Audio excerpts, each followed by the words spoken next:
ఎంతకాలం తప్పించుకుంటావిట్ట? పోయిన గంగ జాతరకి ఇస్తే ఇప్పటిదాకా అసలు లేదు, వడ్డీ లేదు. చెప్పినాను కదా రెడ్డప్ప, వచ్చే నెల ఇచ్చేస్తాను.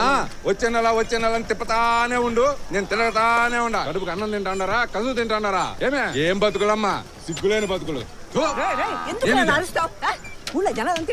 వినాలనక తరిసేదే అట్టన్న సిగ్గొచ్చిన రబ్బర్తానని. ఆడదురా, ఎందుకు అలా మాట్లాడతావు? మొగుడు లేకపోతే ఏమే? గొడ్డు లాంటి పెట్టి ఉన్నాడు కదా, కాళ్ళు చేతులు ఉన్నాయి కదా, మొగోడే కదా. లేదు రెడ్డప్ప, నా కొడుకు మిల్లులో పనికి జాయిన్ అయ్యి ఉన్నాడు. ఎవరు చెప్పిందే? వాళ్ళ బిల్లులో మానేసి చాలా రోజులైంది. అడుగు. పుష్ప, రెడ్డప్ప చెప్పేది నిజమేనా? మిల్లులో పనికి పోవడం మానేసి ఉండవా? ఏరా ఇంకట్రా బతికేది? నిన్నే రాదు. ఇదిగో భారతమ్మా, రేపు ఈ కాడకు వస్తా. అనాకాశంతో కదా కట్టకపోతే వెళ్ళేస్తా, ఇంటి మీదకి ఎక్కారస్తా. ఏమనుకుంటున్నావు? తాగబే తాగు, బిడ్డ మాట గొడ్డు మాట.